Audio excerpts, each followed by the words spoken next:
Olá, boa noite. Boa noite. O homem mais procurado do país não descuidou da aparência durante 15 meses de fuga. Paulo Cupertino, acusado de matar o ator Rafael Miguel e os pais dele, frequentou um salão de beleza enquanto esteve escondido em Mato Grosso do Sul. Mas o interesse dele era o disfarce, como mostra a reportagem de Thaís Furlan e do Núcleo de Jornalismo Investigativo da Record TV. Um homem vaidoso e preocupado com a aparência. Assim era Paulo Cupertino durante os últimos 15 meses. A barbearia no centro de Eldorado, em Mato Grosso do Sul, foi um dos poucos lugares frequentados por ele quando saía da zona rural da cidade. O assassino mais procurado do país sentava nesta cadeira. Era atendido pelo dono e não fazia questão de se esconder. Ele começou a frequentar, assim, de 20 em 20 dias, até 2 vezes no mês ele vinha. Eu chegava aqui, assistia a pessoa aqui, rapaz, ele se enturmava com jeito, como se já tivesse conhecido as pessoas há muito tempo. Paulo Cupertino foi levado pela primeira vez ao salão de cabeleireiros pelo patrão, o piloto Alfonso Helfenstein, hoje foragido da justiça. Alfonso deu emprego e esconderijo a Cupertino por 15 meses. Ele morava no sítio do piloto e recebia R$ 800 por mês para cuidar do gado. O assassino do ator Rafael Miguel e dos pais dele falava pouco da vida pessoal na barbearia, mas contou como chegou a Eldorado. Ele falou assim que ele passou um tempo no Paraguai e depois foi para Ponta Porã. Aí o patrão dele, que era o Alfonso, pegou e trouxe ele pra cá, né? Até agora, a polícia conseguiu apenas 2 fotografias de Paulo Cupertino desde a fuga após o crime, em junho de 2019. Na barbearia, foram muitos os pedidos do dono por uma foto para a divulgação do negócio nas redes sociais. Mas a resposta dele era sempre a mesma. E a barba dele, por ser única na cidade, não tinha uma barba daquela dimensão. Eu sempre falava para ele assim, mano, vamos tirar uma foto, né, pro pessoal ver que eu fiz especialização de barba e tal. Não, não mexe com isso não, porque se a mulherada ver, elas vão encher o saco de mim. Nunca permiti uma foto aqui dentro, não. Paulo Cupertino esteve pela última vez na barbearia 20 dias antes de fugir do sítio de Eldorado, quando o Jornal da Record divulgou com exclusividade a identidade falsa que ele estava usando depois do crime, Manuel Machado da Silva. O dono do local conta que neste dia Cupertino fez serviço completo, barba, cabelo e até limpeza de pele. No dia 7 de outubro, que ele fez até limpeza de pele. Você acredita? Você tem de novidade, cara, agora tem uma máscara de carvão e tal, no peixe pele e tal, remove célula morta. Não, então vamos fazer. O dono da barbearia disse que nunca mais teve notícias de Paulo Cupertino ou de Alfonso Helfenstein.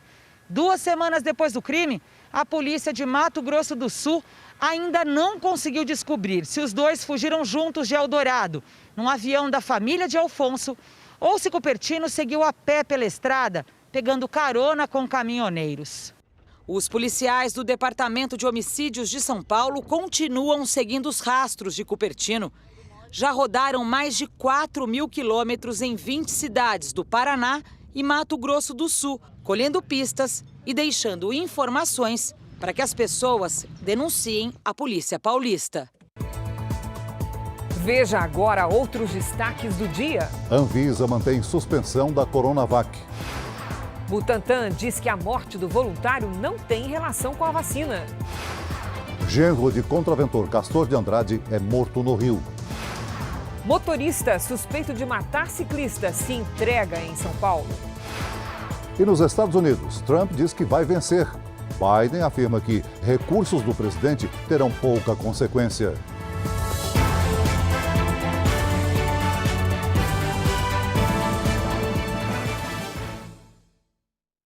Oferecimento Bradesco. Pague, receba e transfira grátis no Pix.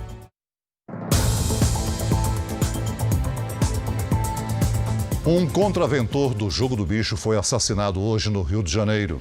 Ele fazia parte de uma família que disputa há décadas um patrimônio milionário e ainda os pontos de máquinas caça-níqueis na capital. Foi uma caçada pela mata. Policiais procuravam por pistas do assassino do contraventor.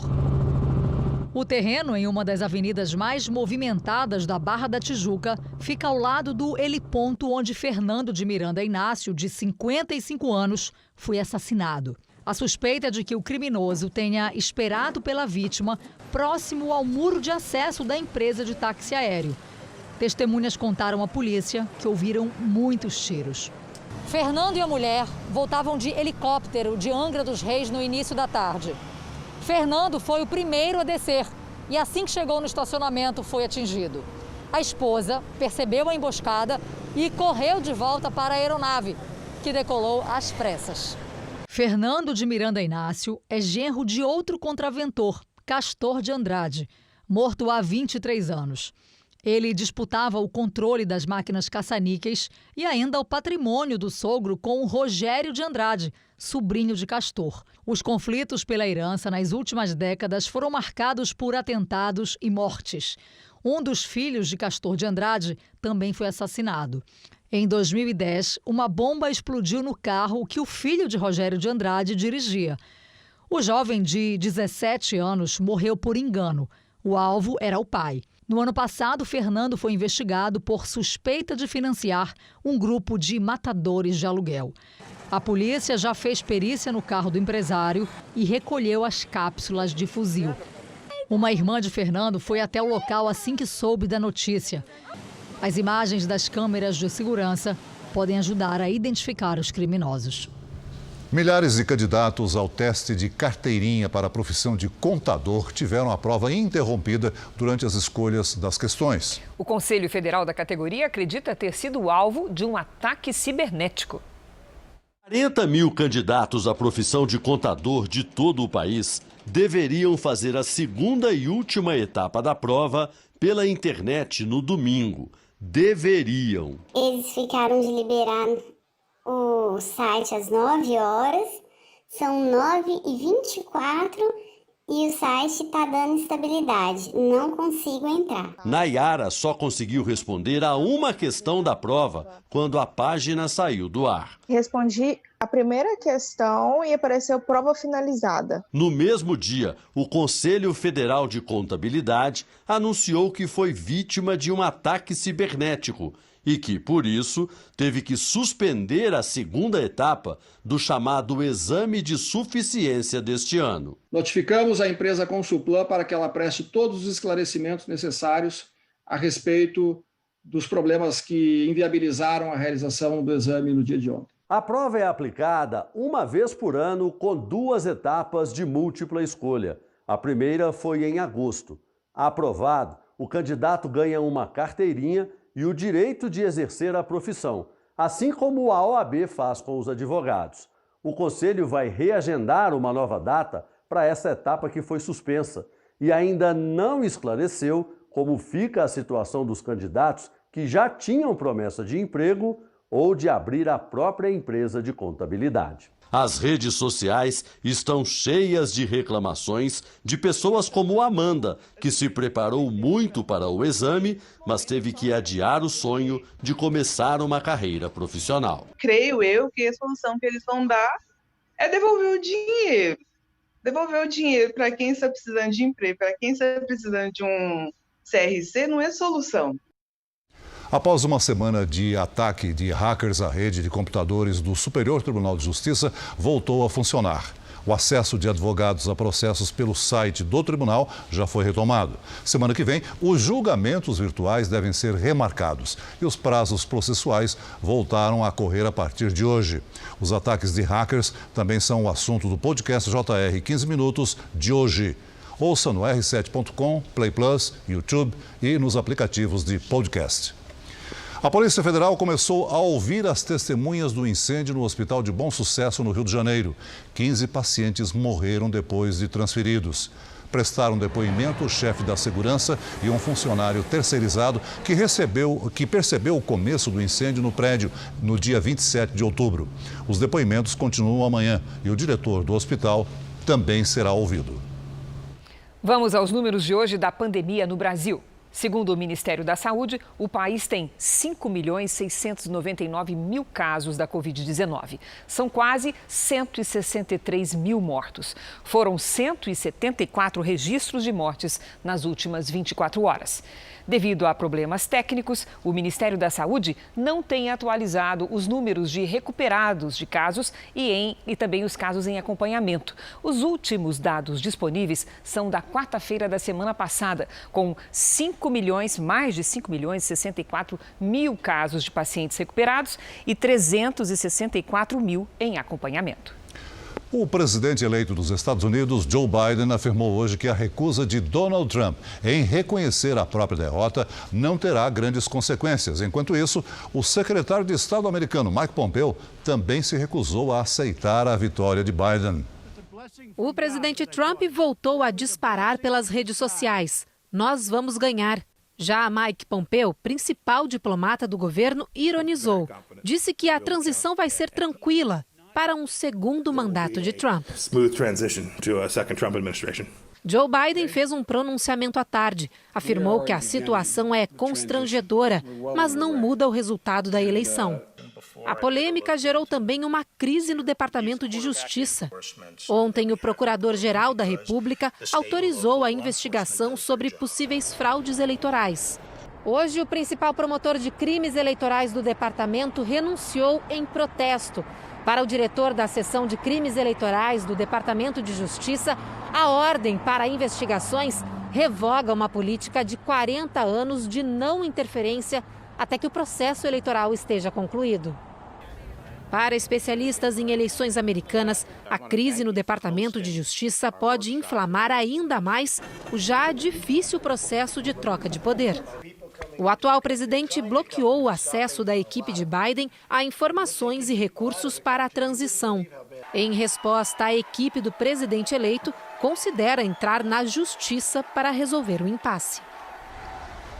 Um relatório divulgado hoje mostrou que autoridades do Vaticano, incluindo o Papa João Paulo II, sabiam de crimes sexuais cometidos por um arcebispo dos Estados Unidos. Mesmo assim, deixaram que ele conquistasse cargos importantes dentro da Igreja Católica.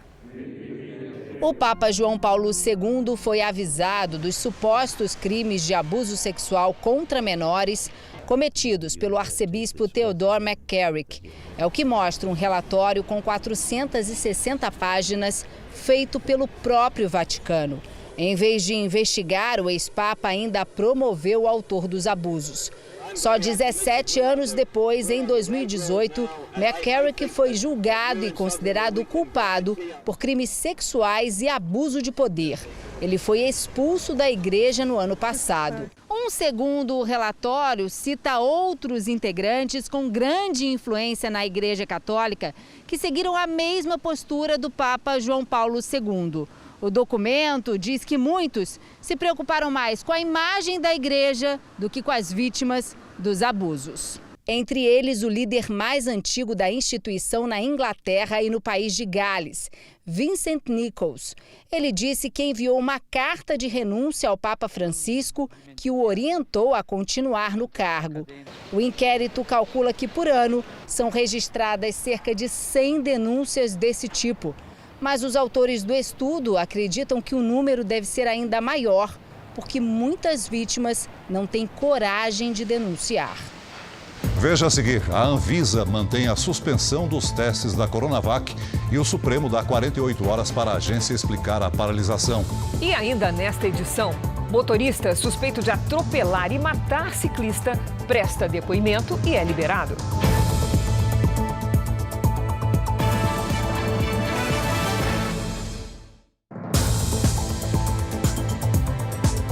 A Agência Nacional de Vigilância Sanitária decidiu manter a suspensão dos testes com a vacina Coronavac no Brasil, até que todas as informações sobre a morte de um voluntário sejam esclarecidas. Mais cedo, o presidente Bolsonaro havia comemorado a suspensão.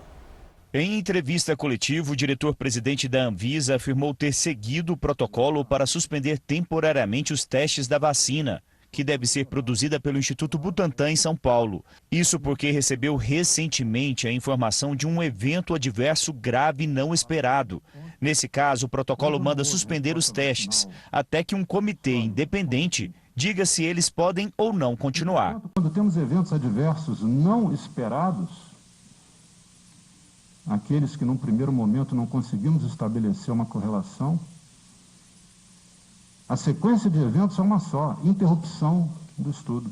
Os técnicos da Anvisa disseram que não existe uma data para que os testes possam ser liberados. A nossa posição vai ser alterada quando tivermos a confiança. Primeiro, tivermos acesso a todos os dados brutos. A Polícia Paulista confirmou que a morte do voluntário é investigada como suicídio. A polêmica sobre a vacina, que já era grande, ficou ainda maior após uma publicação do presidente Jair Bolsonaro nas redes sociais.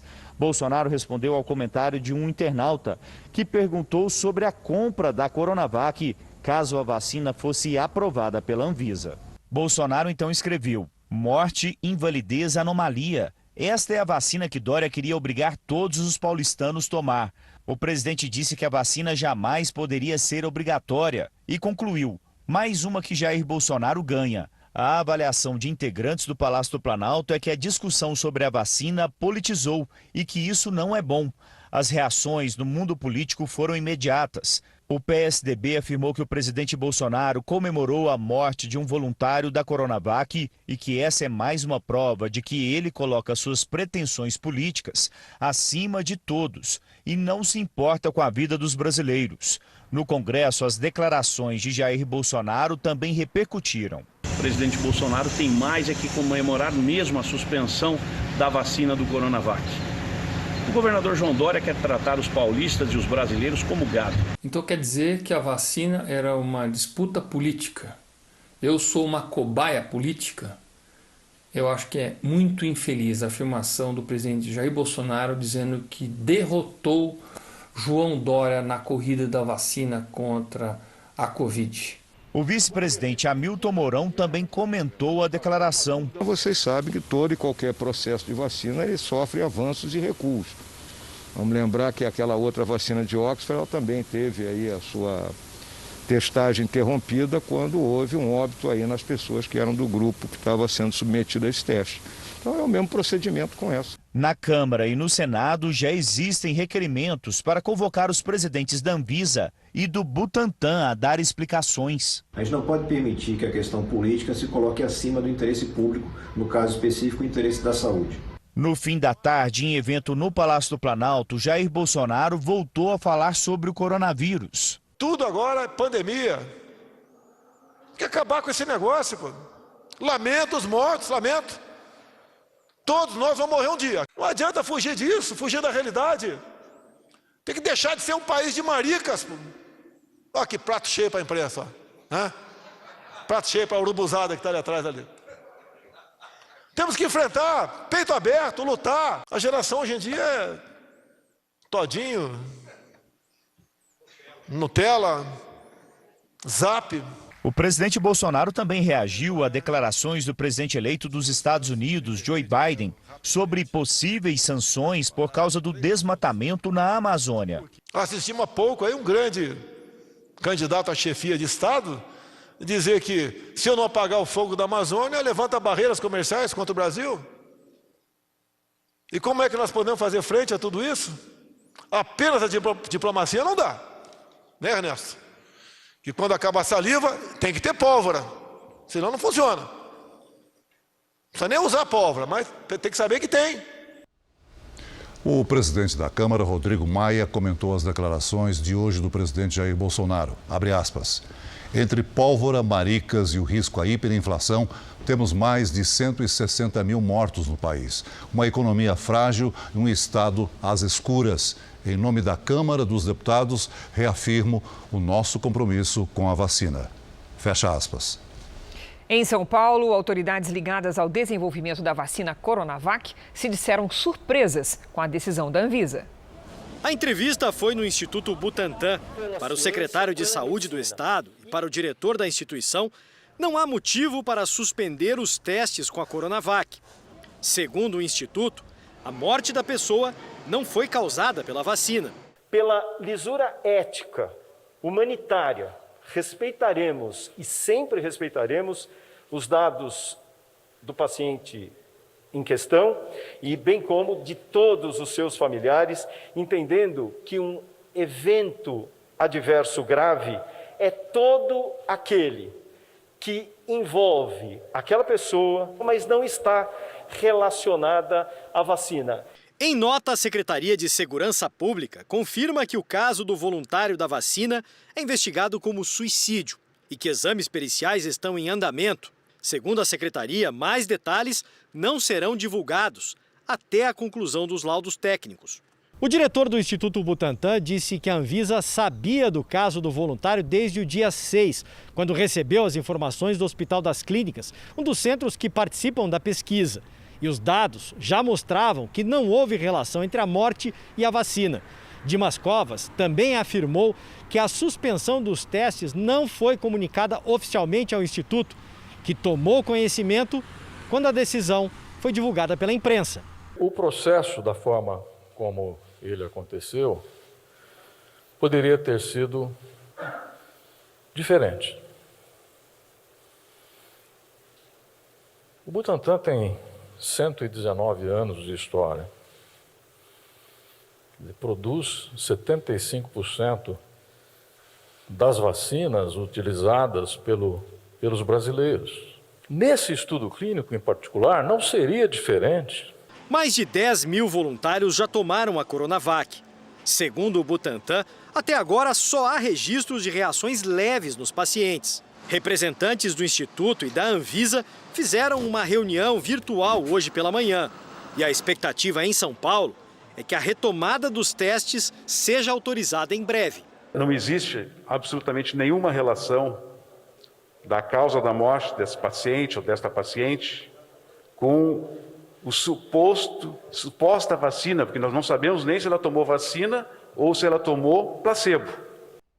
E agora à noite, o Supremo Tribunal Federal pediu explicações à Anvisa sobre a suspensão dos testes. Vamos a Brasília com Luiz Fara Monteiro. Boa noite, Fara. Oi, Cris, boa noite a você, ao Celso e a todos que nos acompanham. O ministro Ricardo Lewandowski determinou um prazo de 48 horas para que a Anvisa apresente as informações.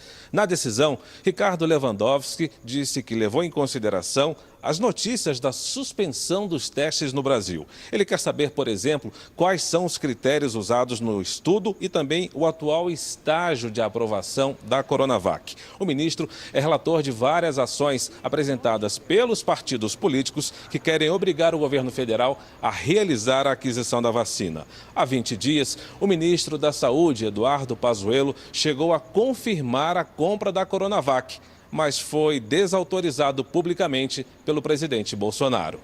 De Brasília, Luiz Fara Monteiro. Obrigada, Fara. Vamos agora com a opinião do jornalista Augusto Nunes. Boa noite, Augusto. Boa noite, Cristina, Celso. Boa noite a você que nos acompanha.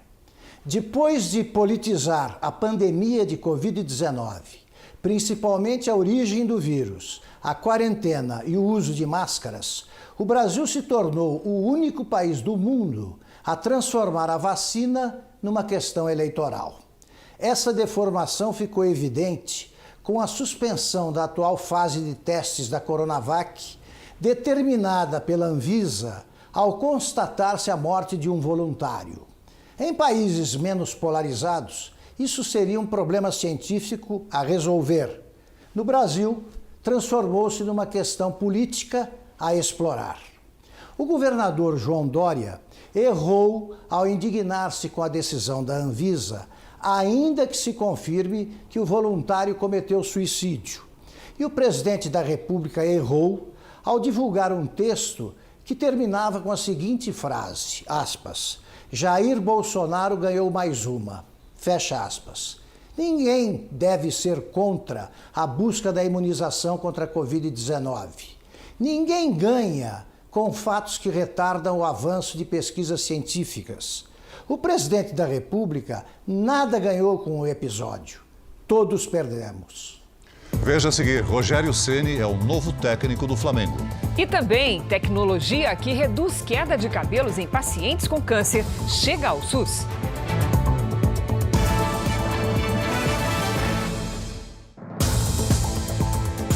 O jornalismo da Record TV recebeu hoje pela terceira vez o prêmio Rei de Espanha, uma das maiores distinções jornalísticas de todo o mundo.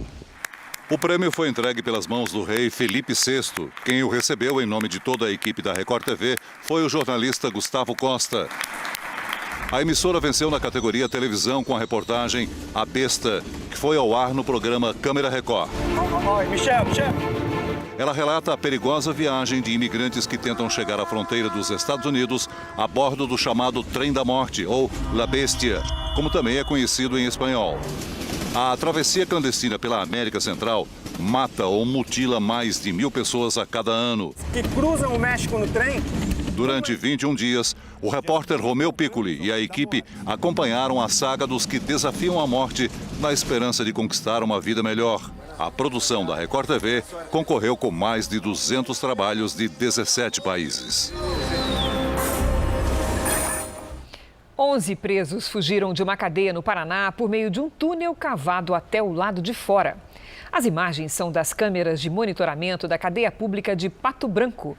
O buraco tinha saída para um centro de saúde que fica ao lado do presídio. A escavação atingiu uma galeria de águas, o que deu mais espaço para a passagem. Até agora, 5 presos foram recapturados.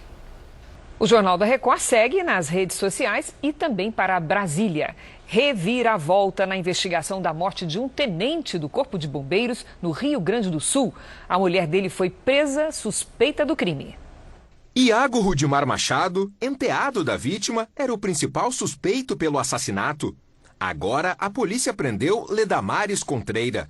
Ela é mãe de Iago e viúva de Glayton Silva Contreira, primeiro tenente do Corpo de Bombeiros, que foi dopado dentro da casa da família e morto em seguida. Ela ajudou o filho dela a planejar a forma, que iriam cometer o crime.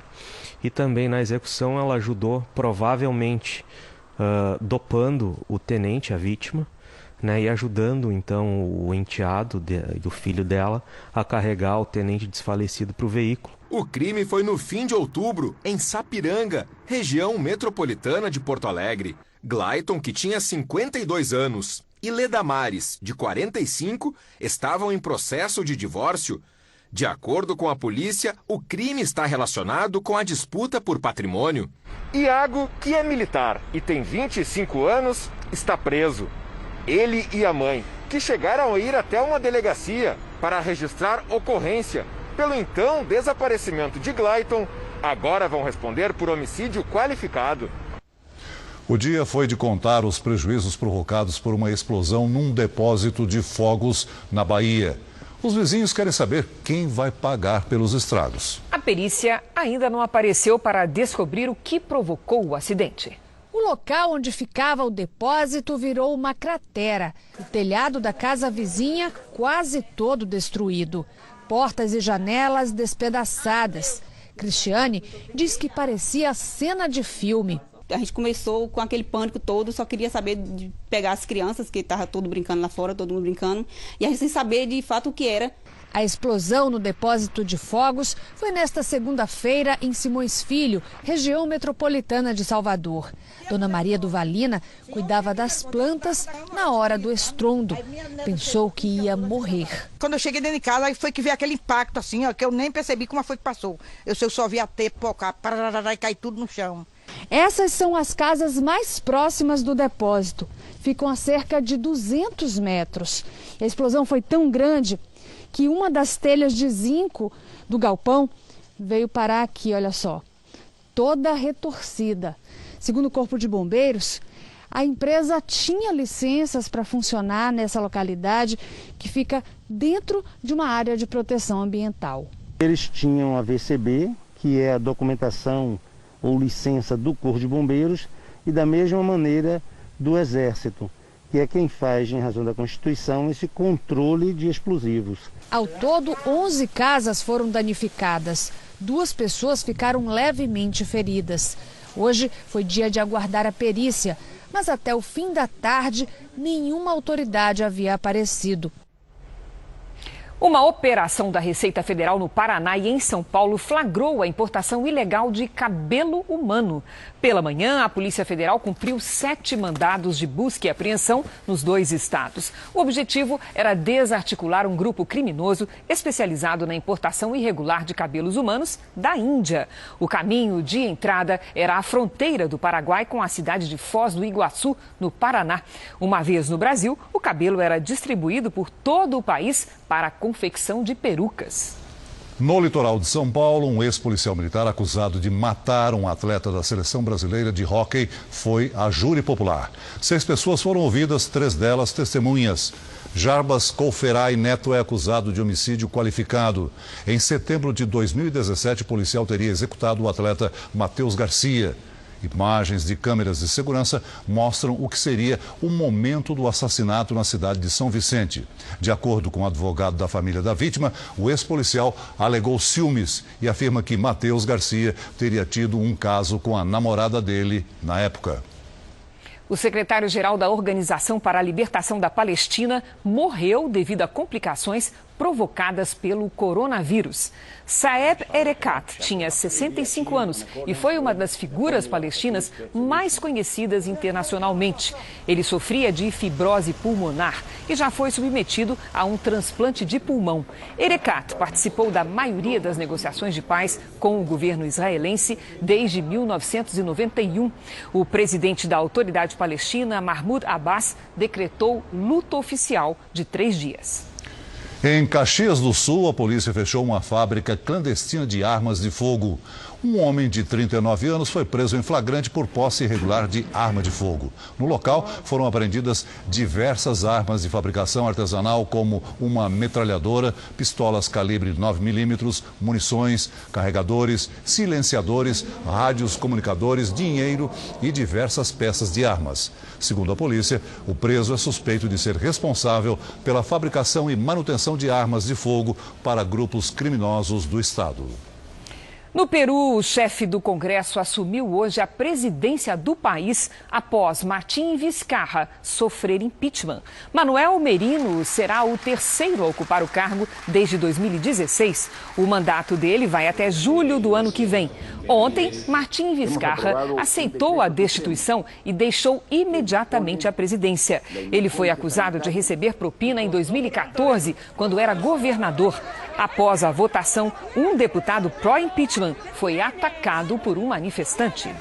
Soldados russos chegaram à região disputada por Armênia e Azerbaijão depois que os 2 países assinaram um acordo de cessar-fogo. O pacto foi mediado por Moscou. Os militares foram enviados para manter a paz no território alvo de um confronto que durou 6 semanas. Separatistas armênios controlavam a região há décadas, mas parte dela foi tomada pelo Azerbaijão nos últimos dias. Na Armênia, manifestantes invadiram o prédio do governo, acusando o primeiro-ministro de traição e exigiram a renúncia dele. O ETA, que atingiu Cuba como furacão, chegou aos Estados Unidos como tempestade tropical. Vamos ao vivo com a correspondente Evelyn Bastos. Boa noite, Evelyn. Oi, Cris. Muito boa noite para você, para o Celso e para todos que nos acompanham. Olha, o ETA, que já passou aqui pelo sul da Flórida, deve chegar no norte do estado no domingo. Nesse momento, a tempestade se move levemente pelo Golfo do México, com ventos de 100 km por hora. Por isso, continua provocando chuvas fortes e inundações por aqui, além de ondas perigosas na costa de Cuba. Hoje, na América Central, Guatemala e Honduras declararam situação de emergência. Por lá, mais de 100 pessoas seguem desaparecidas. Enquanto isso, mais uma tempestade se formou no Atlântico. Feida é a 29ª a se formar nessa temporada, que continua batendo recordes, Cris. Obrigada, Evelyn. Dos Estados Unidos para o Japão, os organizadores das Olimpíadas de Tóquio se mostraram otimistas em relação à eficácia da vacina desenvolvida pela Pfizer. Vamos falar ao vivo com a correspondente Silvia Kikuchi. Bom dia para você, Silvia. Suas informações? Olá, boa noite, Cris. Boa noite a todos que nos acompanham. Apesar de se sentirem aliviados com o resultado, os organizadores disseram que vão continuar trabalhando como se não houvesse uma vacina. O comitê organizador já tinha dito que os Jogos Olímpicos vão ser realizados com ou sem a criação de uma vacina. A equipe está focada em eventos de teste para prevenir um surto de Covid durante a Olimpíada. A competição vai reunir 11 mil atletas e outros milhares de funcionários e trabalhadores indiretos. O Japão também estuda se vai permitir a entrada de turistas vindos de países com alto número de coronavírus. Cris, Celso. Obrigada, Silvia. Na Espanha, começou hoje o julgamento de 3 suspeitos de envolvimento em um atentado que atingiu Barcelona em 2017. 2 dos suspeitos de um grupo terrorista que teria planejado o ataque. O outro é apontado como cúmplice. Em agosto de 2017, uma van invadiu uma avenida popular em Barcelona em alta velocidade. 14 pessoas morreram e mais de 100 ficaram feridas. O atentado foi reivindicado pelo Estado Islâmico. Na França, o presidente Emmanuel Macron recebeu o chanceler da Áustria, depois de os 2 países terem sido alvos de terrorismo nas últimas semanas. Por videoconferência, eles discutiram com outros líderes da União Europeia respostas do bloco aos ataques de extremistas islâmicos. A Amazon foi acusada hoje de violar regras de concorrência da União Europeia. O bloco entrou com ações antitruste contra a empresa americana. Segundo o órgão regulador, a Amazon pode ter abusado de sua condição de líder do mercado. A Amazon pode ser multada em até 10% da sua receita anual mundial, valor que ultrapassa a casa dos bilhões de reais. O motorista suspeito de atropelar e matar uma ciclista em São Paulo se apresentou à polícia. A justiça analisa um pedido de prisão preventiva. Depois de prestar depoimento, ele foi liberado. O empresário José Maria da Costa Júnior, de 33 anos, saiu da delegacia sob protestos. Por que você fugiu? Um cicloativista tentou impedir que o carro deixasse o local. Vamos manter a calma. José Maria da Costa Júnior chegou à delegacia no meio da tarde. Coube ao advogado dele contar o que aconteceu. Ele perdeu ali, vamos dizer, a razão, ficou completamente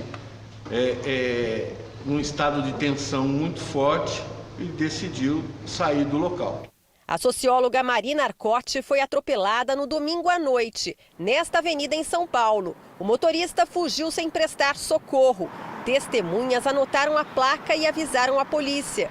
Um dia depois, investigadores encontraram o carro. O empresário ficou mais de 48 horas foragido. A polícia já pediu a prisão preventiva do empresário. Caso a justiça aceite, por causa da lei eleitoral, ele só poderá ser preso 48 horas depois do primeiro turno, no próximo domingo. O motorista foi indiciado e vai responder por homicídio culposo, sem a intenção de matar, e fuga do local do acidente. A polícia quer saber se outras pessoas estavam no carro. Elas também podem responder por omissão de socorro, uma atitude que não é rara. Em menos de 24 horas aqui em São Paulo, uma mulher morreu atropelada na rodovia Presidente Dutra. Ninguém parou para ajudar. A polícia também procura pelo motorista que dirigia um caminhão e atropelou um motociclista. Ele já foi identificado, mas ainda não se apresentou. Uma falta de dever de solidariedade, né? Porque uma vez que você praticou uma infração, seja ele um crime ou algo que deixa uma vítima, a solidariedade humana recomenda que você pare para prestar socorro. Então ele omitiu o socorro daquela pessoa, o que faz com que agrave as consequências do crime que ele praticou. Em Goiás, uma diarista foi vítima de discriminação depois de avisar que não poderia prestar um serviço. Em mensagens de áudio, o agressor usou várias palavras ofensivas e preconceituosas. Dona Maria José lamenta o constrangimento. Sentindo um lixo, realmente. Porque ninguém trata as pessoas igual ele tratou, né? Igual eu te falei, eu tenho 54 anos, nunca fui tratada e humilhada por pessoa nenhuma. A mulher foi ofendida pelo cerimonialista Valeriano Filho. Tudo porque, naquele dia, ela não poderia fazer uma faxina na casa do ex-patrão. Valeriano, eu não vou poder ir não, o homem me ligou agora, eu estava arrumando para ir para sua casa, que o mocotó lá acabou, que eu tenho que descer para fazer. Você desculpa aí. A resposta foi avassaladora. Você não é digna de limpar nada. Você para mim não passa de um lixo. Entendeu? Sabe por que você vive nessa vidinha? Que você é lixo. Vai fazer mocotó, que é comida de pobre. Que é isso que você sabe fazer. Eu não misturo, eu tenho ódio de misturar com gentalha igual você. A diarista registrou um boletim de ocorrência na Polícia Civil e ainda pretende entrar com uma ação judicial por danos morais. Depois que os áudios viralizaram, surgiram novas mensagens do cerimonialista humilhando outras pessoas. Gorda, horrorosa, você não faz parte de nenhum lugar que eu tiver. Gorda, vai emagrecer, horrorosa. Depois da repercussão, Valeriano gravou um vídeo tentando se justificar. Eu, no momento de nervoso, né, eu mandei um áudio para ela. Eu não postei em rede social, eu não a defamei, eu não a caluniei. Eu mandei para ela um áudio realmente ridículo, né? Pelo crime de injúria, o homem está sujeito a pena de 3 meses a 1 ano de prisão ou multa. Eu não posso deixar o que ele falou para mim, tudinho aquilo, aquela ofensa. Para mim foi demais. Eu vou, igual eu falei, procurei meu direito. 8 dias depois do incêndio que danificou a rede de energia elétrica do Amapá, a situação está longe de voltar ao normal. Moradores e comerciantes reclamam do racionamento. Moradores reclamam do rodízio. A programação é falha e não respeita o período de 6 em 6 horas determinado pela companhia. Os comerciantes dessa região buscam alternativas para não estragar a mercadoria que precisa ficar congelada.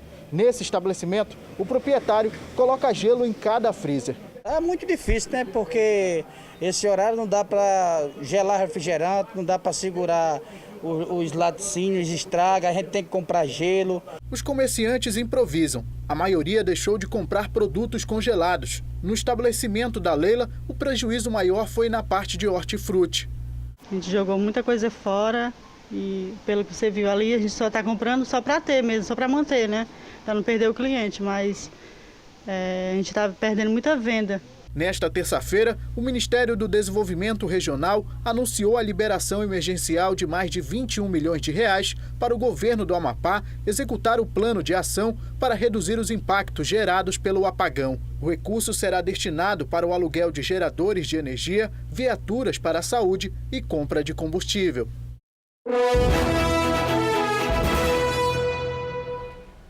Há 5 dias das eleições municipais, a corrida pela Prefeitura de São Paulo está embolada na disputa pela 2ª posição. Vamos aos números da pesquisa Real Time Big Data, recomendada pela Record TV. O prefeito Bruno Covas, candidato à reeleição, lidera com 34% das intenções de voto. Guilherme Boulos aparece em segundo com 13%. Celso Russomano e Márcio França têm 12% e Gilmar Tato, 7%. Os 4 estão tecnicamente empatados dentro da margem de erro, que é de 3 pontos para mais ou para menos. A seguir vem Arthur Duval e Andréa Matarazzo com 2% e Joyce Hasselmann e Orlando Silva com 1%. Marina Elou, Levi Fidelix, Antônio Carlos e Vera Lúcia não pontuaram. Brancos e nulos somaram 9%. 7% não souberam ou não responderam. O Instituto Real Time Big Data também fez simulações de segundo turno. No cenário com Bruno Covas e Celso Russomano, o atual prefeito seria reeleito com 50% dos votos, contra 21% de Russomano. Brancos e nulos somam 19%. Não souberam ou não responderam, 10%. Bruno Covas também venceria Guilherme Boulos por 51% a 22%. Neste cenário, 19% disseram que o voto seria branco ou nulo. 8% não souberam ou não responderam. Na disputa com Márcio França, Bruno Covas tem 46% contra 31% do ex-governador de São Paulo. Brancos e nulos somam 14% e não souberam ou não responderam 9%. O Instituto Real Time Big Data ouviu 1.000 eleitores na capital paulista entre os dias 5 e 8 de novembro. A margem de erro da pesquisa é de 3 pontos percentuais e o nível de confiança de 95%. No Rio de Janeiro, a disputa pelo segundo turno também está acirrada. O ex-prefeito Eduardo Paes aparece na liderança com 32% das intenções de voto. O atual prefeito Marcelo Crivella vem em segundo, empatado com a delegada Marta Rocha, os dois com 14%. Benedita da Silva tem 11% e pela margem de erro, de 3 pontos para mais ou para menos, também está empatada tecnicamente na segunda posição. Depois aparecem Renata Souza e Luiz Lima com 4% e Bandeira de Melo com 3%. Clarissa Garotinho, Fred Luz e Paulo Messina têm 1% cada. Henrique Simonar, Ciro Garcia, Glória Heloísa e Suede Aidar não pontuaram. Brancos e nulos são 9%. Não souberam ou não responderam, 6%. Nas projeções de segundo turno, Eduardo Paes venceria Marcelo Crivella por 55% a 19% das intenções de voto. Neste cenário, 16% votariam branco ou nulo e 10% não souberam ou não responderam. Eduardo Paes, com 44%, também venceria a delegada Marta Rocha, que aparece com 30%. 13% disseram que votariam branco ou nulo e outros 13% não souberam ou não responderam. Num terceiro cenário, Eduardo Paes venceria com 48% contra 21% de Benedita da Silva. Brancos e nulos somam 16%. Não souberam ou não responderam, 15%. O Instituto Real Time Big Data ouviu 1.000 eleitores no Rio de Janeiro entre os dias 5 e 8 de novembro. A margem de erro da pesquisa é de 3 pontos percentuais e o nível de confiança é de 95%. Pela primeira vez, o eleitor que não estiver no próprio domicílio eleitoral poderá justificar a ausência de forma online, sem precisar comparecer ao local de votação. Pela primeira vez também, Celso, a justificativa pode ser feita pelo aplicativo do e-mail, do e-título para o celular. Neste ano, a Justiça Eleitoral teve quase 1 mês e meio a mais para garantir uma votação segura ao eleitor. A recomendação é usar máscara, ir sozinho ao local de votação e manter distância na fila. A identificação do eleitor será através de documento com foto ou do e-título, a via digital do título para quem já fez o cadastramento biométrico. Ele terá um único contato na mesa, que é a assinatura do caderno de votação. Mas para isso, nós temos álcool líquido que irá fazer a desinfecção da caneta. Mas nós recomendamos que as pessoas levem a sua própria caneta, se possível. As 3 primeiras horas serão de preferência para quem é do grupo de risco. E não é por estarmos numa pandemia que o voto deixou de ser obrigatório. Quem não votar precisa justificar a ausência. Pela primeira vez, a justificativa também pode ser feita pelo aplicativo do e-título para celular. Basta fazer o cadastro e o próprio sistema identifica a localização do eleitor. Facilita pra gente, né? Não tem que ter na escola para justificar, né? Ótimo.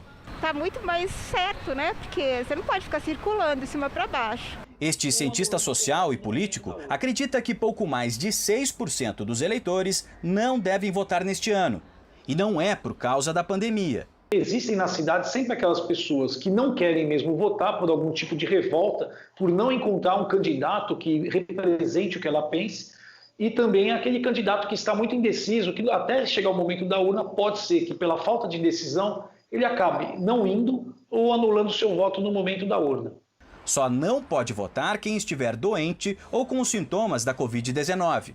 Neste caso, o eleitor tem 60 dias para justificar. Aí ele pode fazer através do próprio e-título, mas aí não será por georreferenciamento, ele terá que fazer um pequeno relato do motivo pelo qual ele não votou e apresentar um documento justificando. Pode fazer isso pelo site do TRE ou pode, assim, em último caso, se ele não conseguir de nenhum outro jeito, agendar um horário no cartório para fazer essa justificativa. Há pouco mais de um mês para o verão, a temperatura no Rio de Janeiro é de 24 graus, longe do calor tradicional da cidade maravilhosa. O que será que explica essa mudança? Vamos saber com Lidiane Sayuri. Boa noite, Lidy. Boa noite, Cris, Celso. Para todo mundo que nos acompanha, olha só, são 5 graus abaixo da média. Isso acontece porque ventos do norte trazem umidade para o sul e para o sudeste. E do oceano vem outra circulação de ar que joga essa umidade para cima, formando nuvens. Quanto mais nuvens, mais baixa temperatura. Além do friozinho, a chuva aperta. Um ciclone extratropical se forma no sul do país e provoca ventania e granizo do Rio Grande do Sul até São Paulo, ressaca entre os litorais gaúcho e paranaense e risco de deslizamentos no sul de Minas e no Rio de Janeiro. O tempo fica firme só no oeste do Rio Grande do Sul, no norte de Minas, Tocantins e no interior do Nordeste. Nas outras áreas do norte, Mato Grosso e em Goiás, aí pancadas à tarde.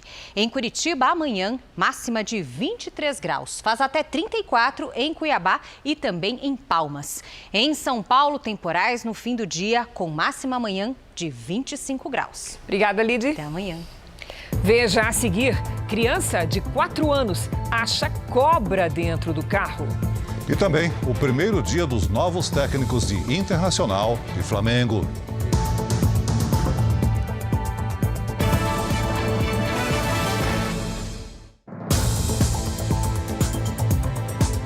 No interior de Minas Gerais, uma mãe levou um tremendo susto ao encontrar uma cobra venenosa dentro do carro e perto da cadeirinha do filho de 4 anos.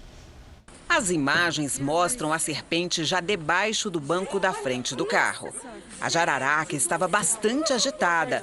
Os bombeiros tiveram que usar técnica para finalmente conseguir capturar o animal. Gente do céu!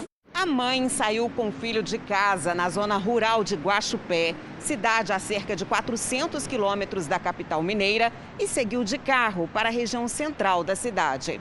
Durou cerca de 3 horas esse percurso. Somente na volta, a criança de 4 anos viu que a jararaca estava debaixo da cadeirinha e avisou a mãe. Saí correndo do carro, meio assustada. Na hora que eu dei a volta, eu vi que era uma cobra bem grande, assim. Aí eu assustei demais.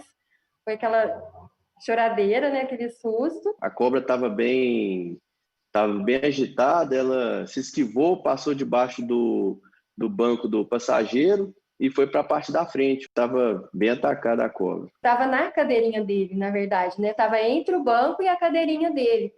Então, a única coisa que eu pensei era agradecer pelo milagre, que foi um milagre. Tudo indica que a cobra esteve com a família durante todo o percurso. A jararaca é venenosa e pode matar. Os militares orientam que, no caso de picada, o local do ferimento deve ser lavado e a vítima levada imediatamente para um hospital. E, se possível, levar também a cobra. Um hospital do Instituto Nacional do Câncer, no Rio de Janeiro, é o primeiro do país a fornecer, de graça, um tratamento que reduz a queda de cabelos na quimioterapia. Ele é feito com uma touca que resfria o couro cabeludo e ajuda a devolver a autoestima aos pacientes do SUS.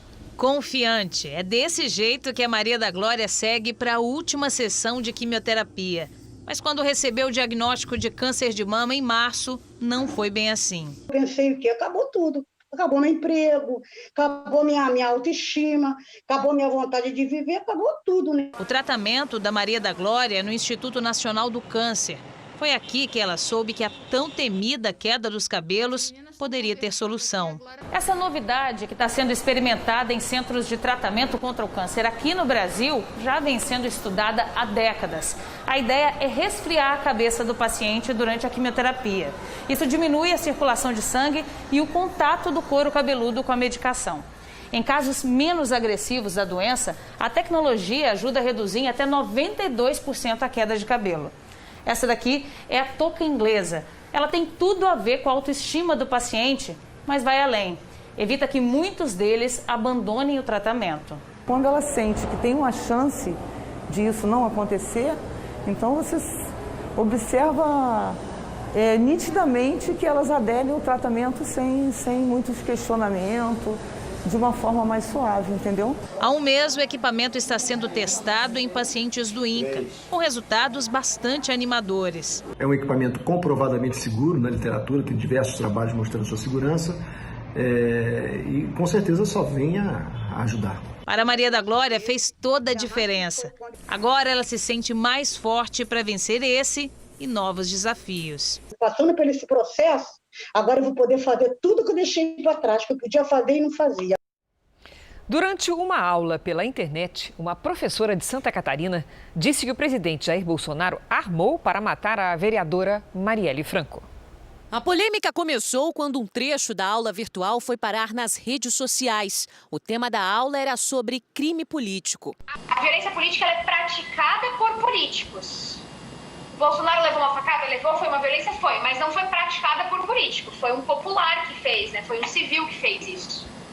Agora, o que o Bolsonaro armou, né, para matar Marielle Franco, ele sendo um político matando uma outra política, isso sim é uma violência política. A afirmação da professora não foi bem recebida por alguns alunos. A direção da escola disse que vai apurar a conduta da professora e tomar as eventuais medidas necessárias. Também informou que a escola não concorda com a generalização e extremismo aplicados na aula e destacou que a professora é muito bem avaliada pela comunidade. O Palácio do Planalto informou que não vai comentar o caso. O presidente Bolsonaro não aparece em nenhuma investigação do caso Marielle. Rogério Ceni deixou Fortaleza e já comandou o primeiro treino no Flamengo. Aponte a câmera do seu celular para o QR Code que está aí na tela e veja outros 6 goleiros que também viraram técnicos. Rogério Ceni chegou ao Rio de Janeiro pela manhã para assinar contrato com o clube. O agora ex-técnico do Fortaleza ouviu palavras de incentivo. Vamos junto, Rogério! Sem perder tempo, o novo técnico do Flamengo comandou o primeiro treino no gramado do Ninho do Urubu. Rogério Ceni está diante do maior desafio da carreira. Assume um elenco cheio de estrelas e consagrado pela conquista de títulos recentes. E para aumentar ainda mais a pressão, ele já estreia nesta quarta-feira num jogo importante contra o São Paulo, time que se tornou o maior ídolo. E na primeira declaração como técnico rubro-negro, Ceni exaltou o maior nome da história do Flamengo. Eu até mandei uma mensagem para o Zico antes de chegar aqui, pedindo para ele que se ele permitia a entrada, porque é um cara que eu tenho assim, um fanatismo muito grande, talvez pela relação com as faltas e tudo, né? E ele brevemente me respondeu do Japão, então eu me sinto com a permissão de poder estar sentado nessa cadeira. Do lado de fora, já tinha torcedor ansioso para conhecer o novo técnico. Você veio aqui para tirar foto com quem? Rogério Ceni. Quem também trocou de treinador foi o Internacional. Hoje, Abel Braga chegou a Porto Alegre e comandou o primeiro coletivo. O clube foi o 16º entre os 20 da Série A a mudar de técnico desde o início do Campeonato Brasileiro. De volta ao Rio de Janeiro, para retomar o caminho das vitórias e não virar mais um na estatística de técnicos demitidos, Rogério Ceni decidiu morar no centro de treinamento rubro-negro. É a única maneira que eu vejo para conseguir, senão perde-se muito tempo em trânsito. Eu também não conheço muito a cidade do Rio de Janeiro. Os quartos tá melhor que hotel, aqui tá super bonito, né? Comida boa, quarto hotel e trabalhar. O Jornal da Record termina aqui. A edição de hoje na íntegra e também a nossa versão em podcast estão no Play Plus e em todas as nossas plataformas digitais. E à 00:30 tem mais Jornal da Record. Fique agora com a novela Amor Sem Igual. A gente se vê amanhã. Até lá. Boa noite e até amanhã.